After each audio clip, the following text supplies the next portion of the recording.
I mean, I really understand how this all is, but you see, my intellect's way ahead of where I'm at. I mean, it's so poignant. It's so poignant. I mean, knowing all this, I should be an enlightened being. But there's still desires. And they get more and more subtle, and every time you finish with one, it just uncovers a new one. I mean, there are the gross desires I've got. Lusting for root beer and, you know, all of the things that still take me on my trip.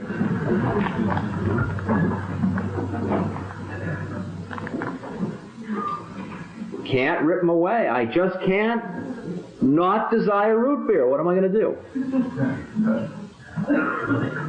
Not desire root beer? Try it. Funny thing. I mean, vows are complete hypocrisy. You can't take vows about things. You either do them or you don't do them. You think an external vow is going to change the game? It can only change the external act. The external act has nothing to do with renunciation whatsoever. You can be having sex every night and have renounced sex. Because what you're renouncing is the attachment. And in fact, tantric sex is the highest form, is a very, very high yoga.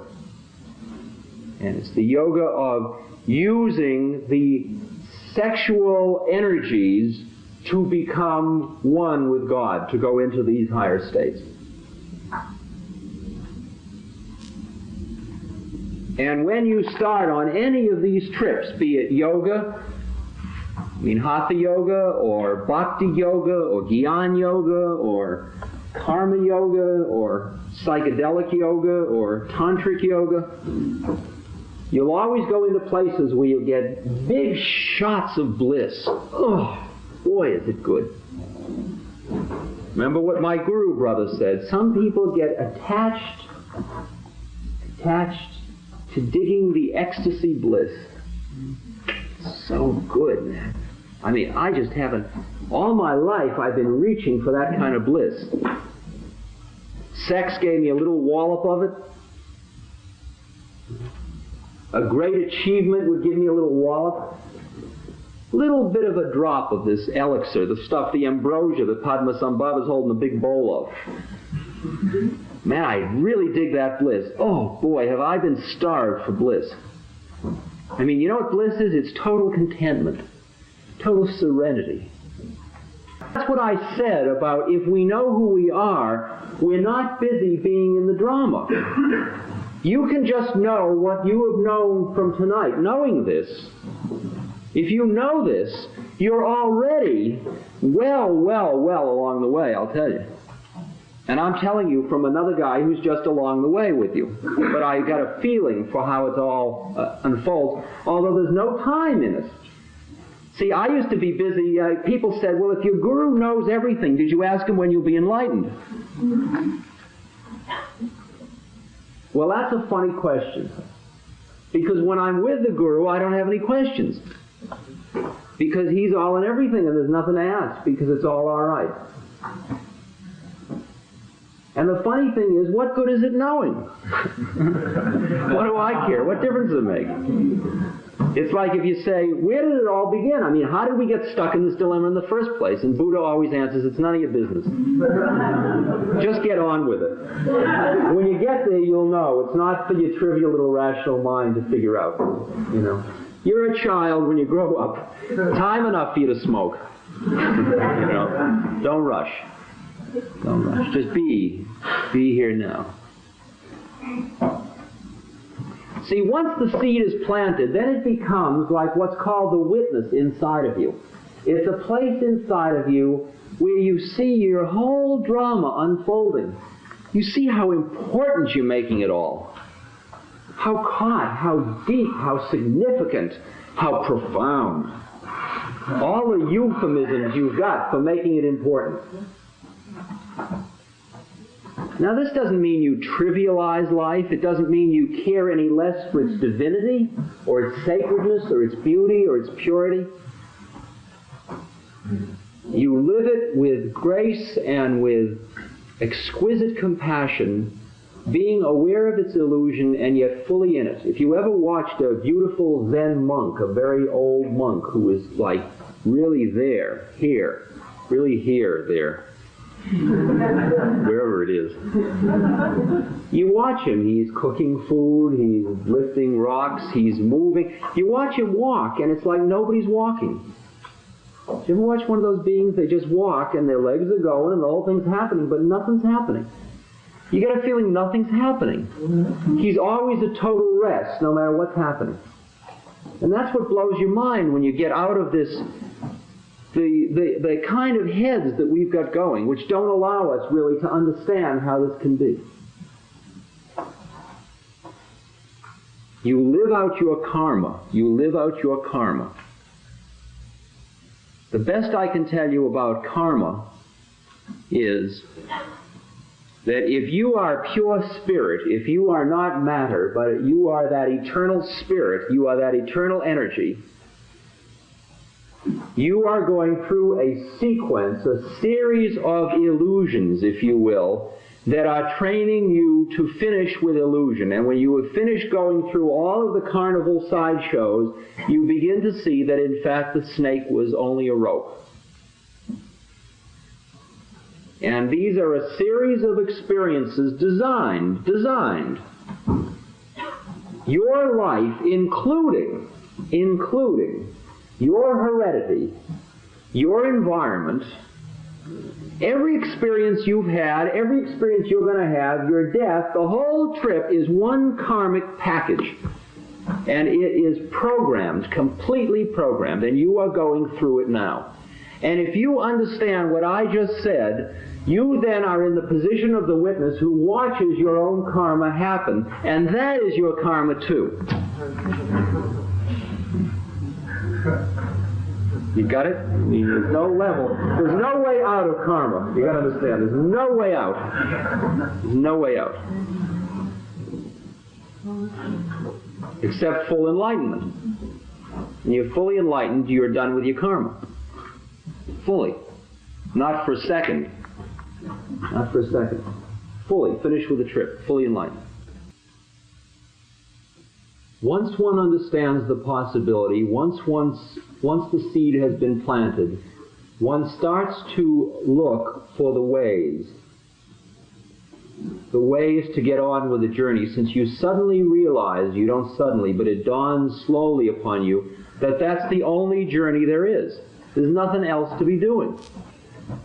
People say, who are you? I say, I'm somebody who's doing sadhana. I'm on my spiritual path. Say, why do you do it? And I say, because that's all there is to do. Nothing else to do. What am I going to do? Go out and have fun? Go out and have fun? This is part of my spiritual path, what I'm doing right now. This is my work, because all the time, it's not like, I'm not lecturing to you, I'm doing my mantra, I'm keeping centered, I'm watching this drama unfold, I'm working on myself. And every now and then when I'm talking, I get so fascinated with the sound of my own words, I go fast asleep.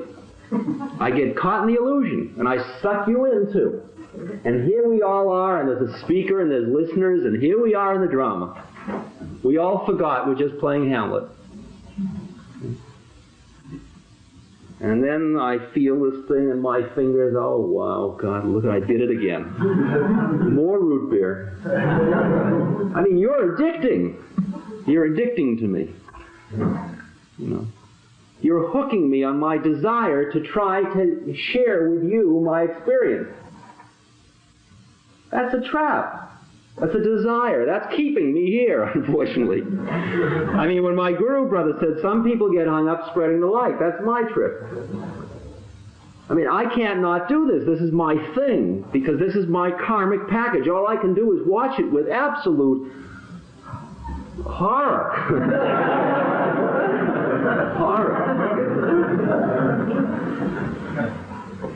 The terrible beauty of nature, we say to one another in the Himalayas. The terrible beauty of nature. Poor RamDass. You know, he's got to be doing that thing. That's good work. See how seductive it is? I mean, that's good. It's important that he does that. You've helped me a great deal. I've really been helped a lot. Thank you. Oh, thank you. Who are they thanking?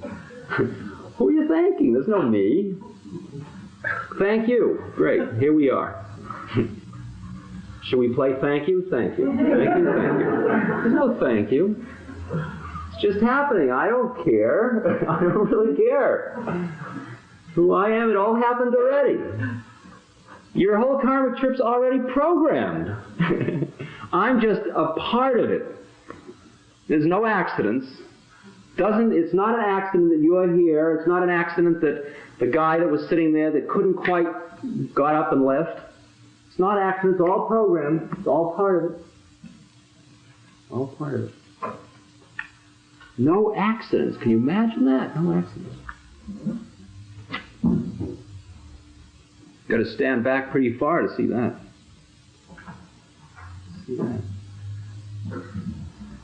So there are methods, and you'll find the methods, and they're all around you. In fact, your daily life is the most profound method of all, the method of karma yoga.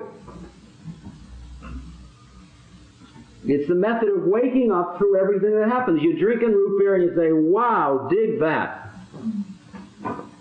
And you put yourself down and you say, damn you, you're drinking root beer again, and then you say, wow, dig that.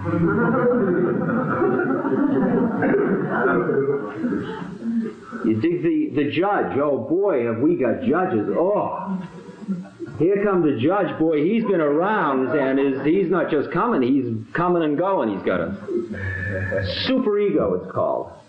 Internalized values. We can't practically do anything without judging it. The flower, is it pretty? Is it pretty? You can't almost look at the flower without evaluating it. It's very hard for you to sit here and just be here, let all this stuff happen without judging. Is it good? Is it right? Is it wrong? Will it help me? That's the trap. That's part of the trap. And so what gets really exquisite is not when you dig root beer, but when you start to watch your own thoughts. When you realize that thoughts are like birds flying across the blue sky. And when you realize that when you're finally along in the journey, you'll notice that your mind is completely empty. You are mindlessly doing what you're doing. Just become a vegetable. Mindlessly floating along. It's all happening. It's all happening. Oh, wow. No doer. It's just happening. No doer. No doer. Buddha says as long as there is a doer, you are still stuck on the wheel of births and deaths. No doer. No doer at all. It's all happening. This is just happening. We are all witnesses to this happening. Life is a happening.